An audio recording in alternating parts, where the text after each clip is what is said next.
तब संत भगवान की, श्री वृंदावन धाम की, श्री बांके बिहारी लाल की, श्री राधा वल्लभ लाल की, श्री गिरिराज जी महाराज की, श्री यमुने महारानी की, श्री रामनाम महाराज की, श्री महाराज जी की जय जय श्री राम।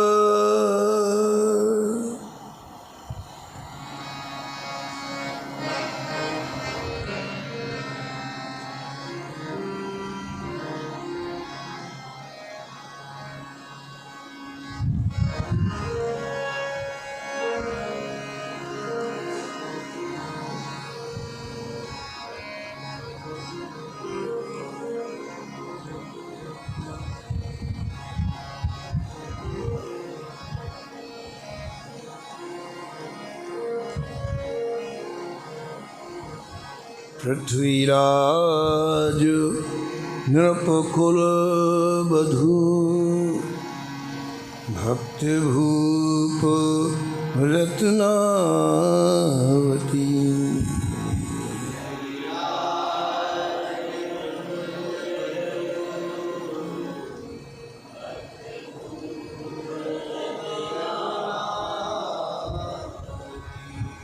कथा कीर्तन प्रीत, भीर भक्तन की भावे,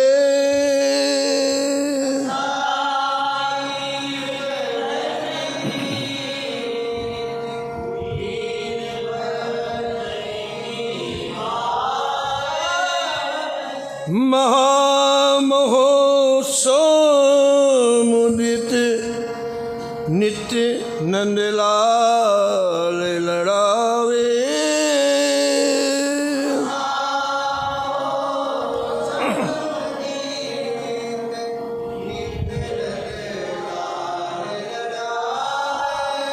मुकुंद चरण चिंतवन,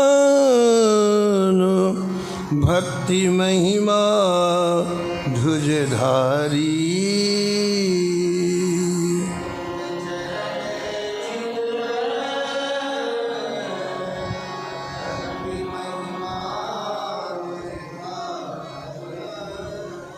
पति पर लोभ न कियो, टेक अपनी नहीं टारी,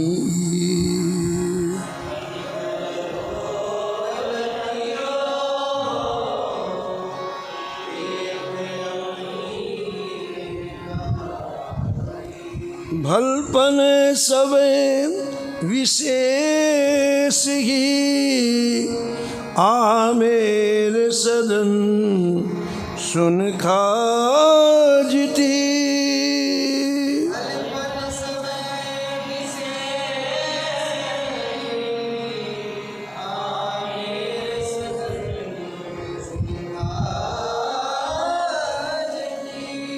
पृथ्वीराज नृपकुल वधू, भक्त भूप रत्नावती,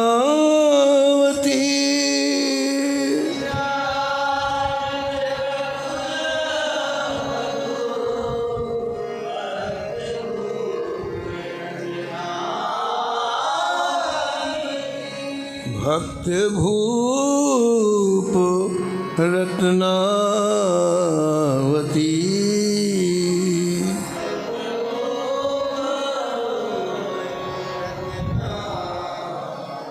भक्त भूप रत्नावती,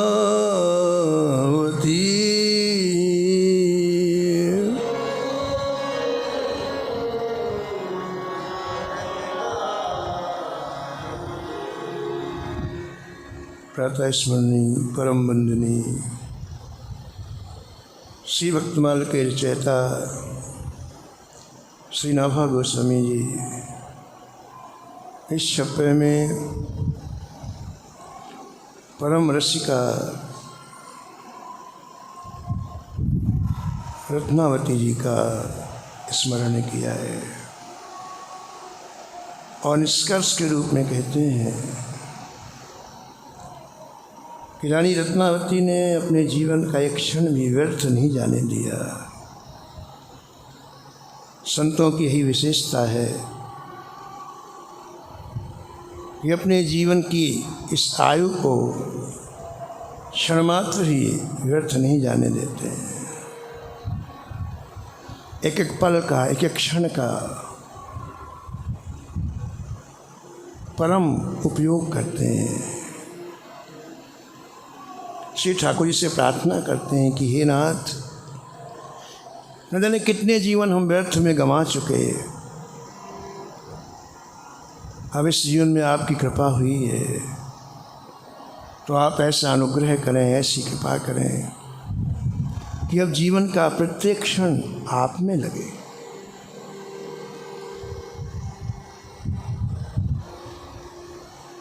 यह विनती है पल पल छिन छिन, यह विनती है रहे ध्यान तुम्हारे चरणों में।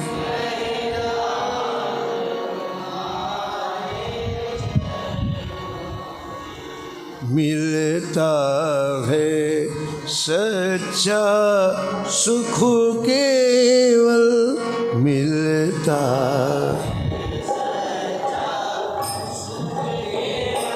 भगवान तुम्हारे चरणों में।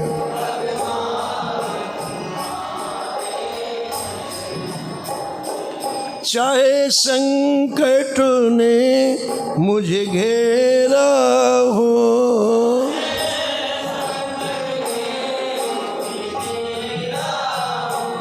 चाहे चारों ओर अंधेरा हो,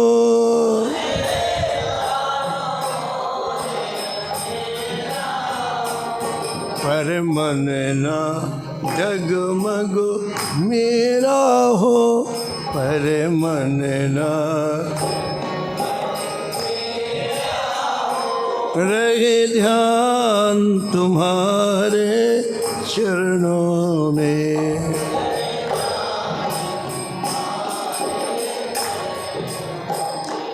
मिलता है सच्चा सुख केवल, मिलता है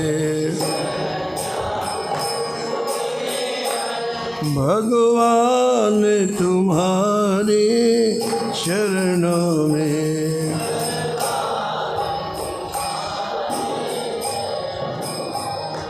चाहे कांटों पे मुझे चलना हो,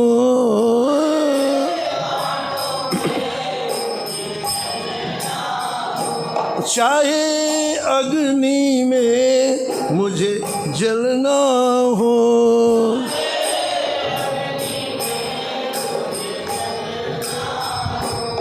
चाहे छोड़ के देश निकलना हो, चाहे छोड़ के देश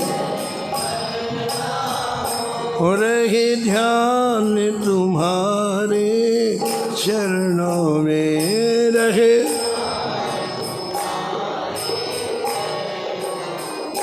मिलता है सच्चा सुख केवल, मिलता है भगवान तुम्हारे चरणों में।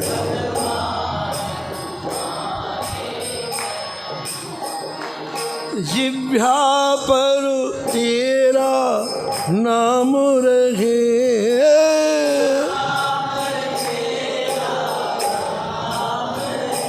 तेरी याद सुबह और शाम रहे,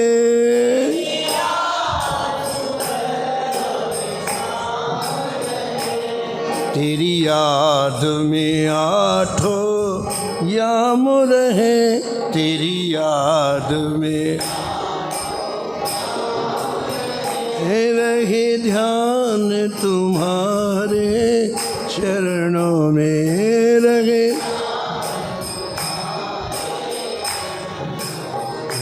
मिलता है सच्चा सुख केवल मिलता है,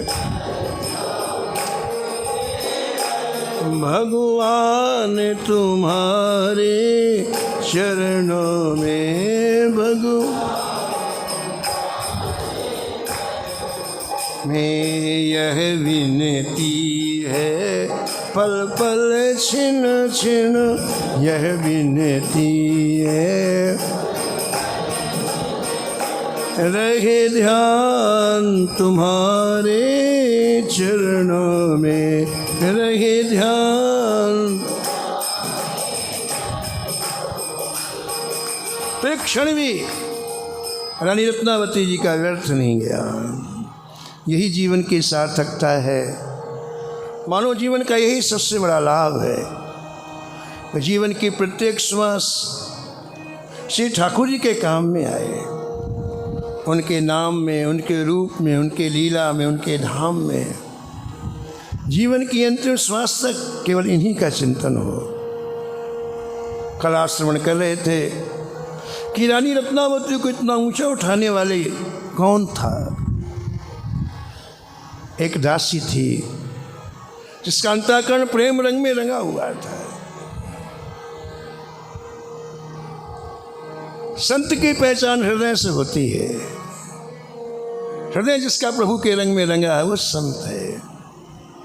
वो चाहे घर में रहे चाहे वन में रहे, इससे कोई मतलब नहीं है, मतलब हृदय से है। रानी रत्नावती का सौभाग्य देखो कि एक ऐसा संत उसे प्राप्त हो गया घर बैठे, और आज उसके हृदय में जैसे दासी के हृदय में श्री ठाकुर जी की के लिए व्याकुलता है, आज रानी के हृदय में भी वही व्याकुलता उत्पन्न हो गई। इसलिए बार बार कहती है दासी गुरु, मेरे हृदय में ऐसी व्याकुलता कब होगी जैसे तुम्हें। प्रियदासी लिखते हैं, अति उत्कंठा देखो कहो सो विशेष सब, अति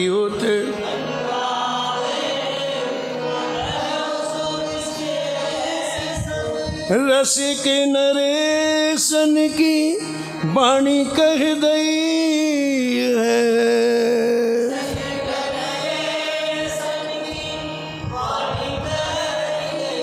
वाणी कह दई है, वाणी कह दई है।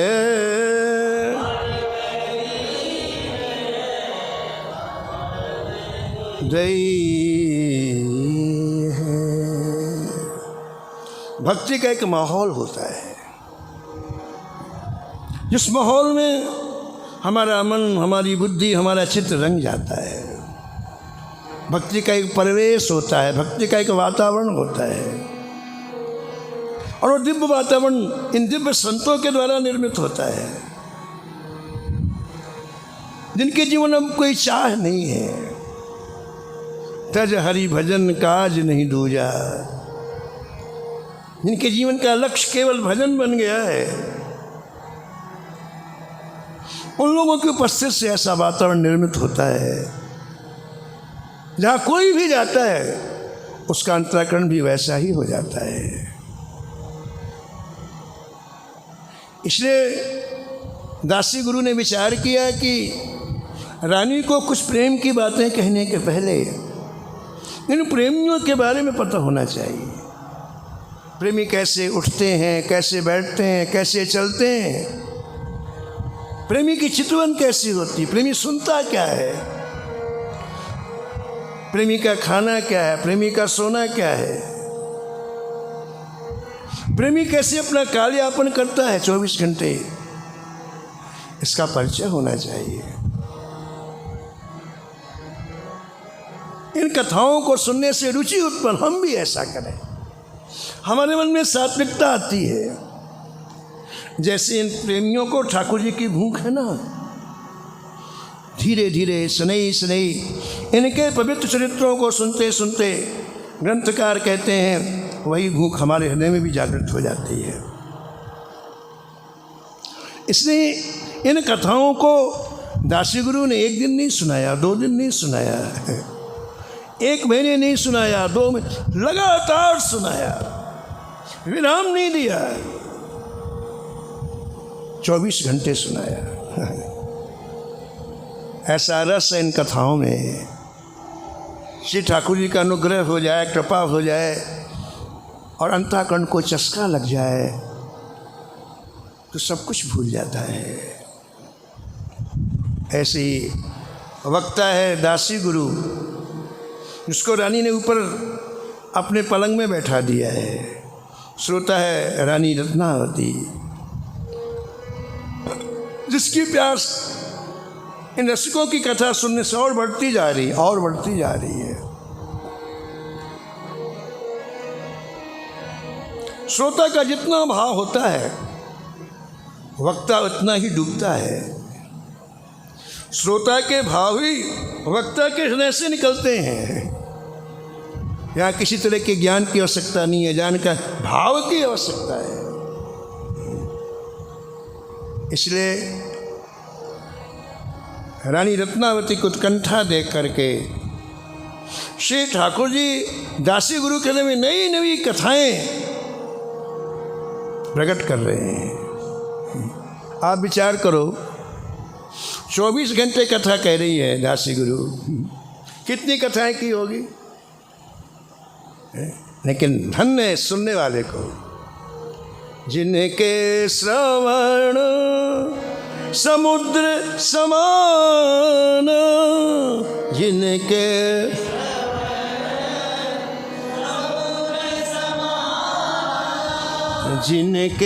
श्रवण समुद्र समान, जिनके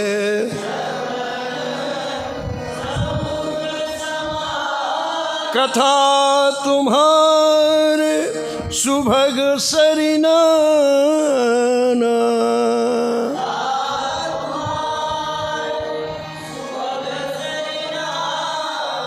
भरहि निरंतर होंगे न पूरे,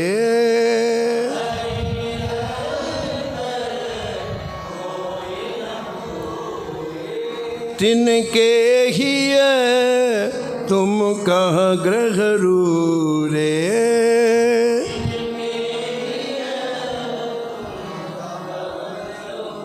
महर्षि वाल्मीकि जी कह रहे हैं कि हे राम, जिन्होंने अपने कानों को समुद्र बना लिया है, ऐसे समुद्र में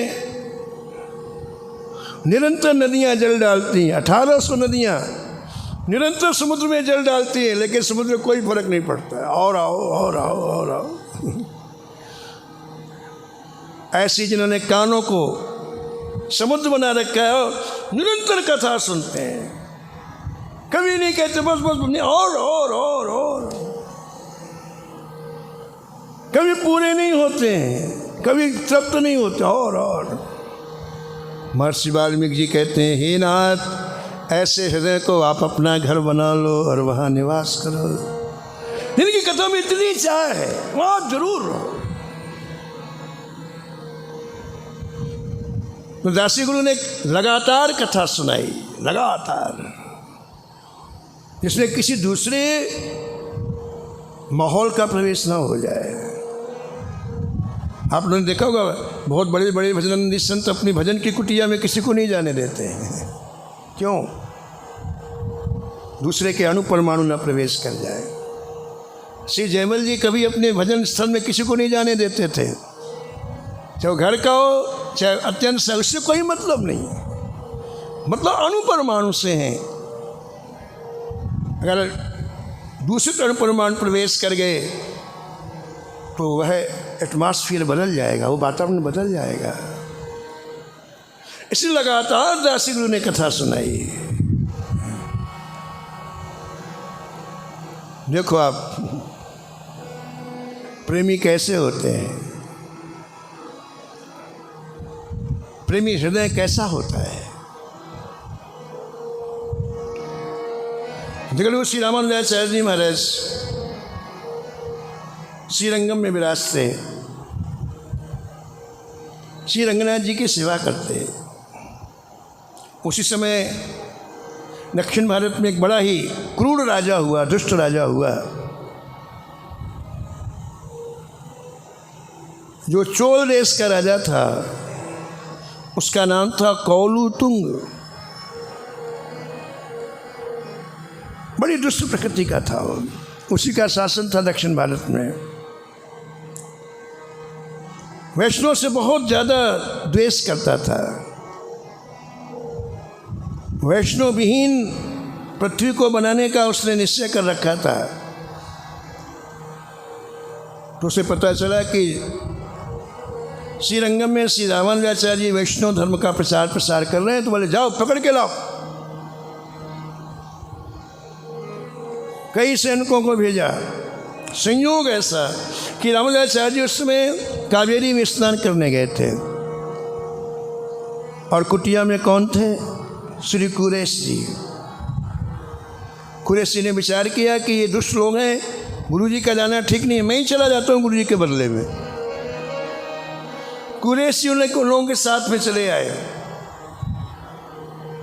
और उस दुष्ट ने कुरेश जी की आंखें निकलवा ली। श्री रामानुजाचार्य जी से वहाँ के लोगों ने कहा, महाराज ऐसी स्थिति में कुछ दिन के लिए आप दूसरी जगह चले जाएं। वेश बदल के रामानुजाचार्य जी अर्धरात्रि में 40 शिष्यों को लेकर जंगली मार्ग से श्रीरंगम को छोड़ के चले गए। चलते चलते चलते चलते कई दिनों के बाद आप एक गिरी में पहुँचे, एक जंगल में पहुँचे, एक पहाड़ में पहुँचे। उसका नाम था यादवगिरी। रात्रि में आप वहाँ सोए तो वहाँ श्री ठाकुर जी ने आपको सपने कहा आचार्य जी, हम समीप में तुलसी जी का बगीचा है, उसके नीचे हमारी मूर्ति गड़ी हुई है, आप उसको निकलवाओ, उसकी प्रतिष्ठा करो और आप स्वयं इसकी सेवा करो, आप यहीं निवास करो। स्वप्न देख करके आप उठे, गांव वालों को बुलाया, आसपास के खुदाई की गई, बड़ा सुंदर विग्रह है श्री यादवाद्रपति भगवान का निकला। बड़े धूमधाम से प्रतिष्ठा हुई, और महाराज अनेक वैष्णवों के साथ आप वहाँ निवास करके प्रातःकाल से रात्रि पर्यंत तक श्री ठाकुर जी के नाम रूप लीला धाम का प्रचार प्रसार करने लग गए। 1 वर्ष का समय निकल गया। श्री ठाकुर जी के उत्सव, ब्रह्मोत्सव, पाठोत्सव करने की आपकी इच्छा हुई। श्री ठाकुर जी की सवारी रथ यात्रा के द्वारा घुमाई जाए और अनेक वैष्णवों को प्रसाद पवाया जाए। उत्सव की तैयारी की गई, सुंदर रथ तैयार किया गया, लेकिन महाराज श्री ठाकुर जी उठे ही नहीं। बड़ा प्रयास किया, ठाकुर जी नहीं उठे। अब ठाकुर जी नहीं उठे तो रथ में कौन बैठे?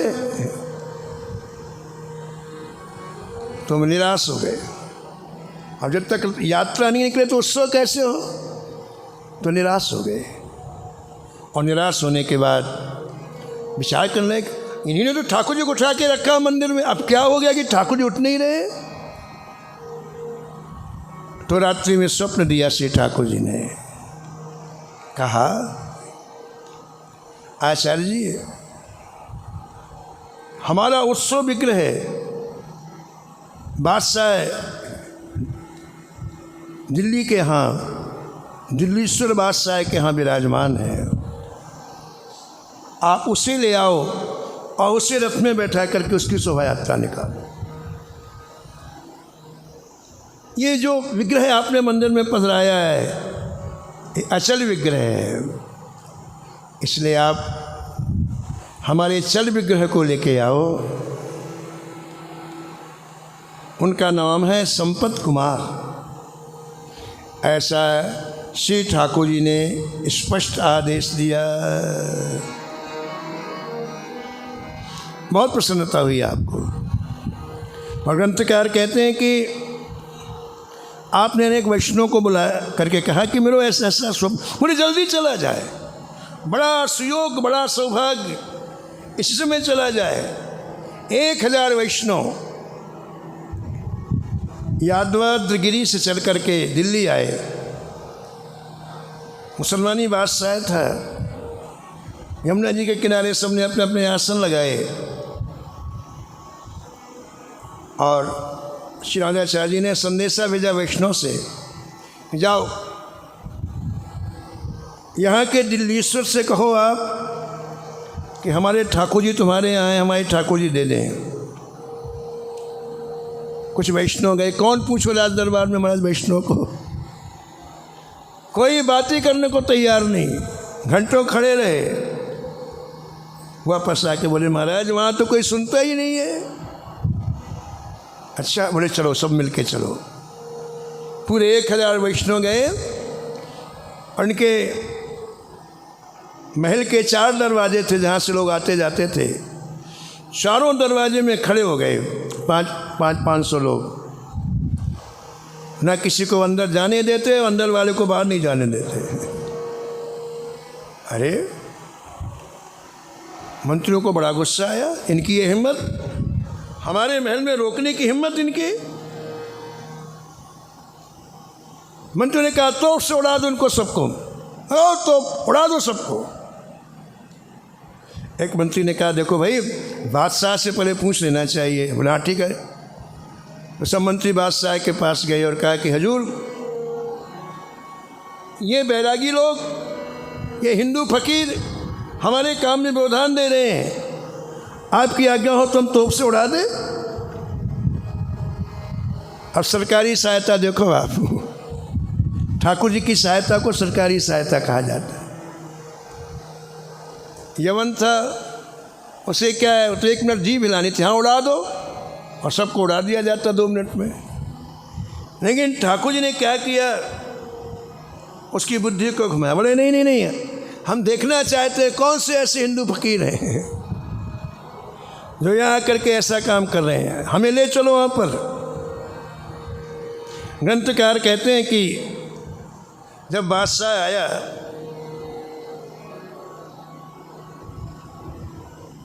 तो श्री रामाचार्य जी के तेज को देखकर, भजन के तेज को देख करके उसने प्रणाम किया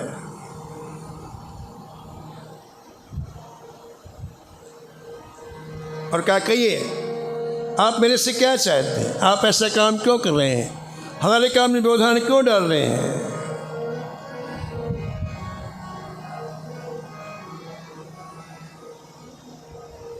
श्री रामाचार्य ने कहा कि श्रीमान जी हम व्यवधान नहीं डाल रहे हैं, हमें तो केवल हमारे ठाकुर तुम्हारे यहाँ लेने के लिए आए हैं, वो हमें दे दो और हम यहाँ से चले जाएंगे।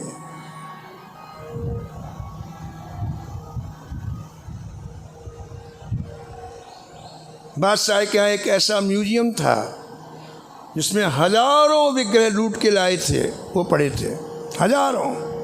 मुसलमान लोग पहले कितने मंदिर तुड़वाते महाराज, मूर्तियाँ उठा के ले आते, संग्रहालय में डाल देते। बादशाह ने अपने मंत्री से कहा इनको ले जाओ संग्रहालय में, और जो इनका ठाकुर है उसको दे दो। राजा रघुराज सिंह जी लिखते हैं, बड़े सुंदर भाव हैं।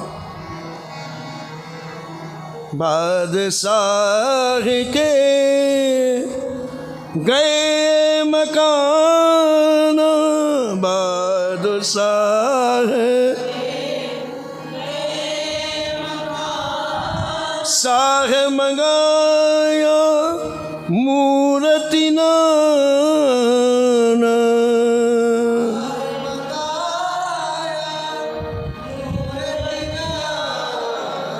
साह मंगाया मूर्ति नाना,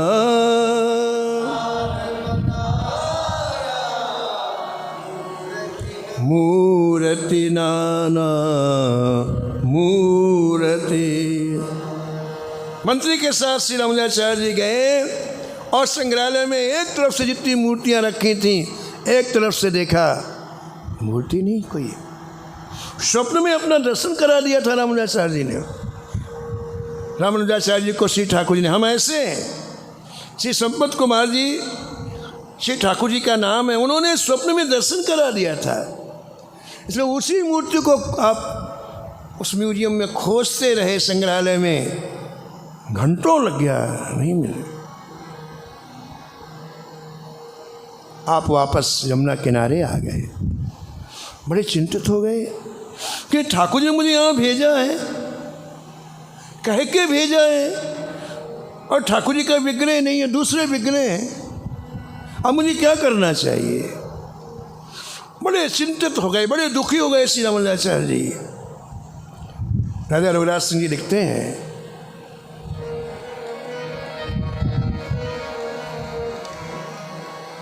राति स्वपन तब हर दियो,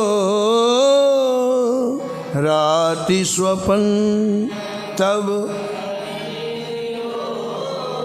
हम इनमें है नाही।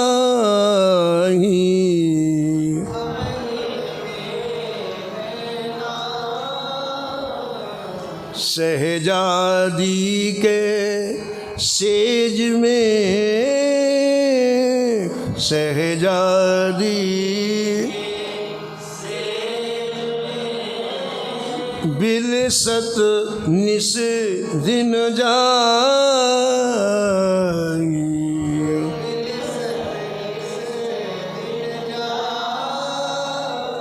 बिलसत निस दिन जाई, बिलसत निस दिन जाई।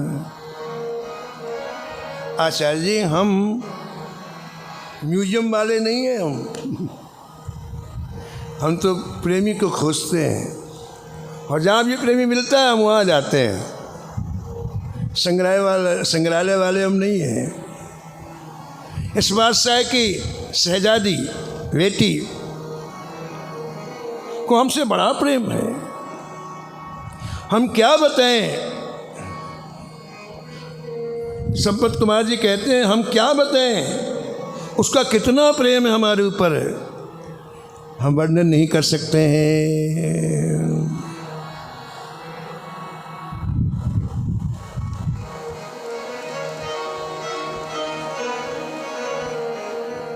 श्री ठाकुर जी शहजादी के प्रेम का वर्णन कर रहे हैं।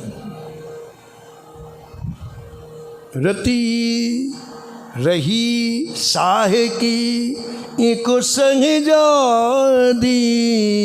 रही साहे की लख सो मूरत छवि मर्यादी।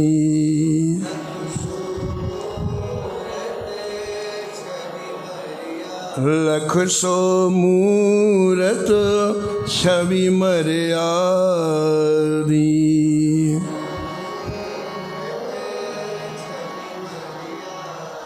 एक दिन बादशाह की शहजादी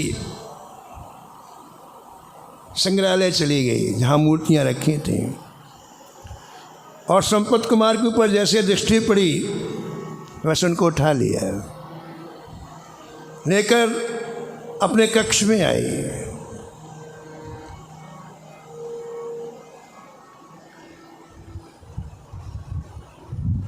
उसके मन में आए, ये बोलें तो मैं इनके साथ खेलूं, ये कुछ बोलें तो इनके साथ खेलूं मैं। कुछ भाई जी से किसी ने पूछा, सलमान साहब पोदार जी से, कि ठाकुर जी बोलते हैं क्या, ठाकुर जी खाते हैं क्या, ठाकुर जी चलते हैं क्या? तो भाई जी ने कहा कि दी आप चाहोगे तो बोलेंगे, खाएंगे और चलेंगे, आपके ऊपर है। आप चाहो तो पहले जो जो आप चाहोगे सब ठाकुर जी करते हैं, सब। लेकिन जिसको चाय नहीं है उसके लिए ठाकुर जी कुछ भी नहीं करते हैं। उसके लिए ना उठते हैं, ना बैठते हैं, ना चलते, लेकिन जिससे इच्छा होती ना उसके साथ सब कुछ करते हैं ठाकुर जी। एक 20-21 वर्ष की नौयुवती के हृदय में श्री ठाकुर जी के भजन की चाह हुई। उसने अपने पिताजी से कहा, पिताजी मैं श्री अयोध्या जा रही हूँ, केवल भजन करूँगी, मुझे कुछ अच्छा नहीं लग रहा। सीधी अयोध्या गई। अयोध्या में एक सरजू के किनारे एक संत कुटिया बना के रहते थे। उनके पास जाकर निवेदन किया, भगवान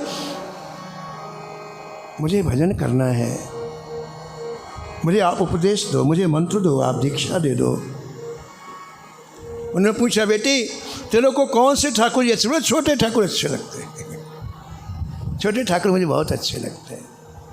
ठीक है, उन्हें मंत्र दे दिया, ध्यान बता दिया। चाय देखो चाय कैसी होती है।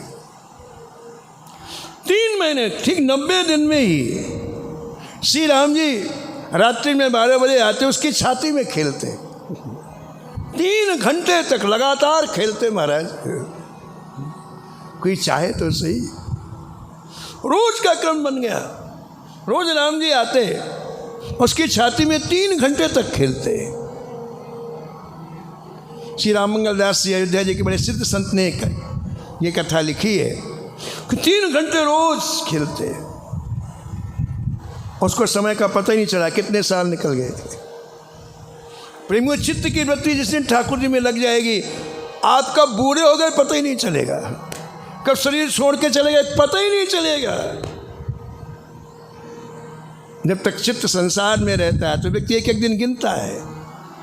अरे अवस्था चली गई, अरे वृद्धावस्था आ गई, अरे ये रोग हो गया, अरे ये हो गया, ये हो गया। लेकिन भगवान कृपा करें, अनुग्रह करें कि चित्तवृत्ति ठाकुर जी में लग जाए तो कुछ एहसास नहीं, कुछ पता नहीं चलता। तो कई वर्षों के बाद एक दिन वो सरजू जी स्नान करने गई तो बहुत पुरानी सहेली उसकी मिल गई। मैंने कहा, अरे इतने वर्षों के बाद तू कहाँ थी, दिखी नहीं, क्या हुआ, ये वो। उसने बातों का जंजाल फैलाया, बता बता बता।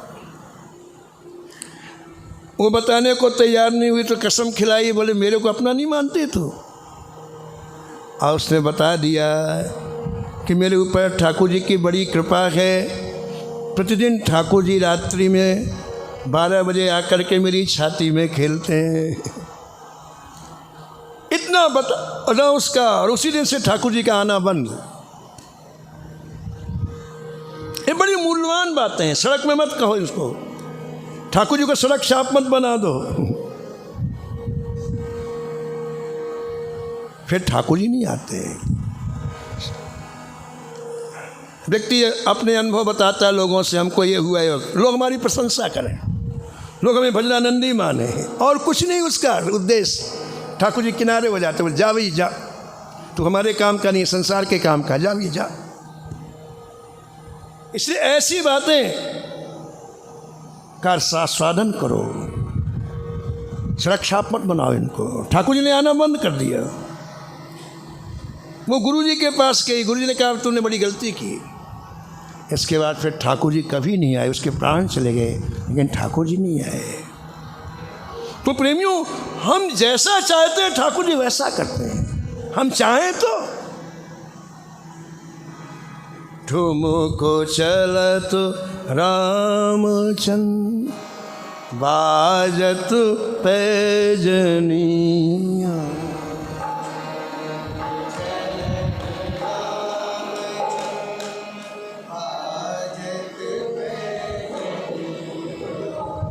ठुमको चलत रामचंद्र बाजत पैजनिया।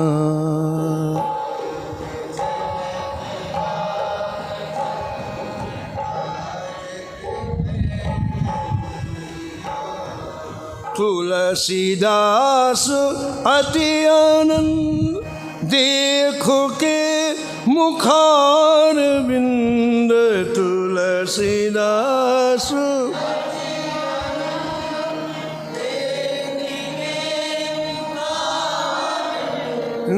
तुलसीदास अति आनंद देख के मुखारविंद तुलसीदास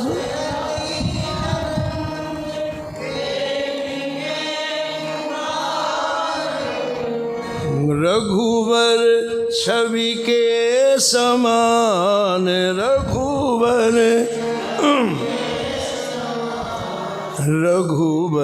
छवि बनिया रघुवर छवि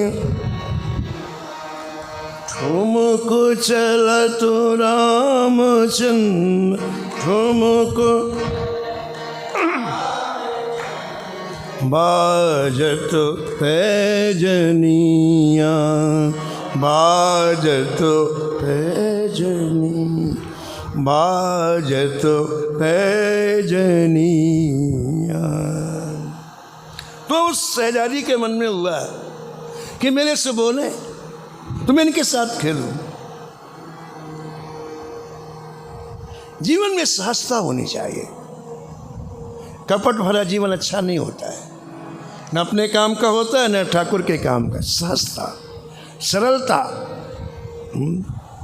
ये ठाकुर जी को बहुत प्रिय है। सरल स्वभाव न मन कुटिलाई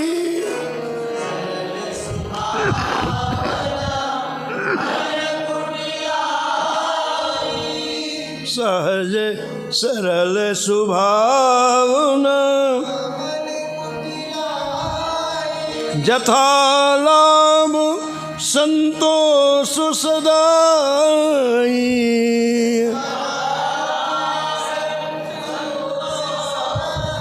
यही आचरण वश में भाई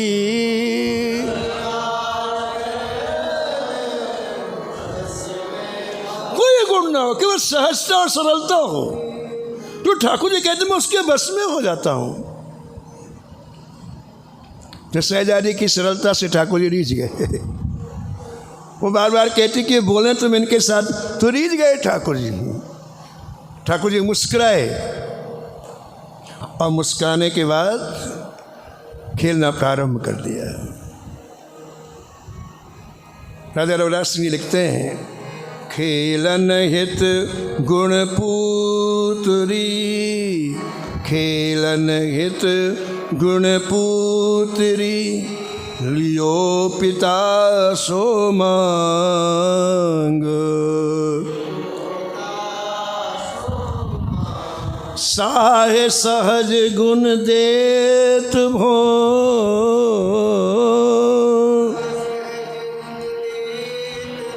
सो नित खेलन जागो सो नित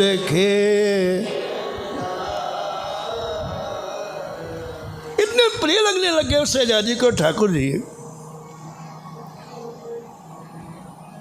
वो कक्ष के बाहर ही नहीं निकलती है, 24 घंटे ठाकुर से लाड़ लड़ाती है। कियो प्रीत तापर सहजादी कियो प्रीत क्षणहु लखे बिन होते विषादी।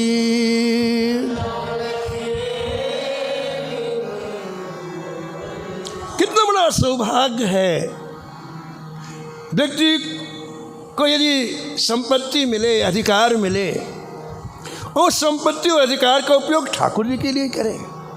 कितना बड़ा सौभाग्य है। ऐसा होता नहीं है।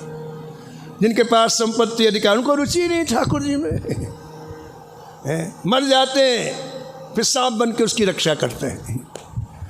संपत्ति उनकी दुर्गति कराती है। लेकिन ये कितना बड़ा सौभाग्य है कि हमें संपत्ति मिले, अधिकार मिले और हम उसका विनियोग ठाकुर जी में करें। तो शहजादी के पास सब कुछ है और उसने पूरा का पूरा उपयोग किसके लिए किया? ठाकुर जी के लिए किया। राजा रविदास सिंह लिखते हैं भूषण बसन विविध पहरावे, भूषण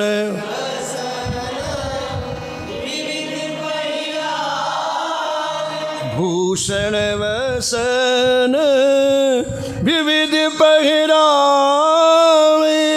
भूषण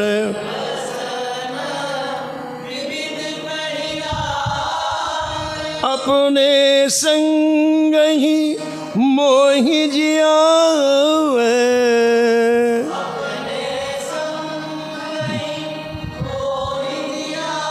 अपने संग ही मोहि जियावे।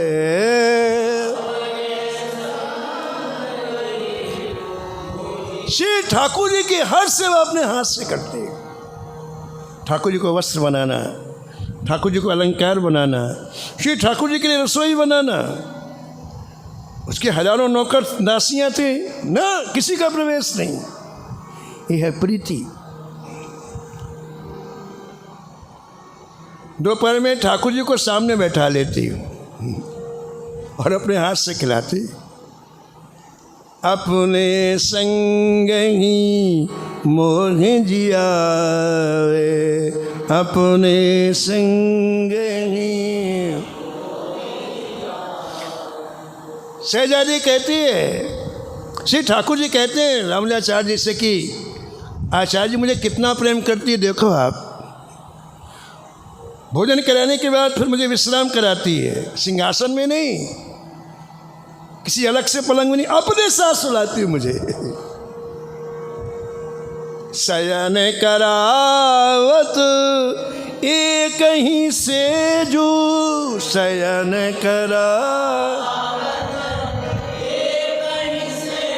शयन करावत एक ही सेजू,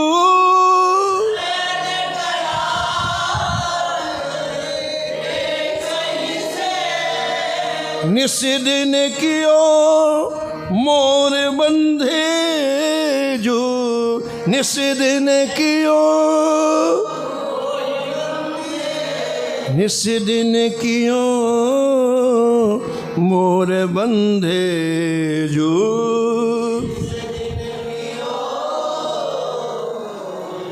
श्री ठाकुर जी कहते को शहजादी का दिन रात मेरे में ही जाता है, संसार में किसी से उसको कोई लेना देना नहीं, कल मेरे सुख देने के लिए।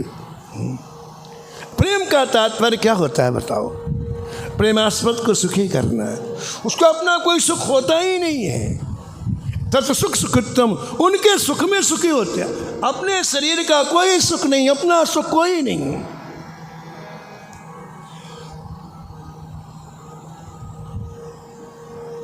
श्री ठाकुर जी कहते हैं कि आचार्य जी मैं उसके प्रेम का आस्वादन 24 घंटे करता हूँ। उसने अपनी प्रीति की रज्जू से मुझे बांध रखा है, इसलिए मैं कक्ष से बाहर कहीं नहीं जाता हूँ। मैं प्रगटो तेहि प्रीत निहारी, मैं प्रगटो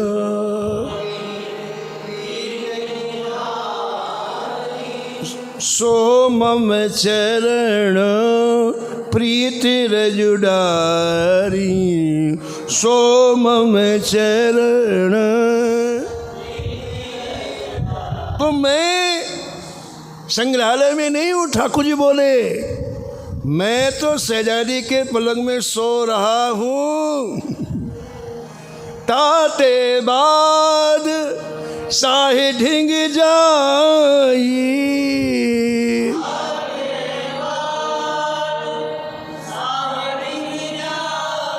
मांग ले वो मूर्ति मन माई।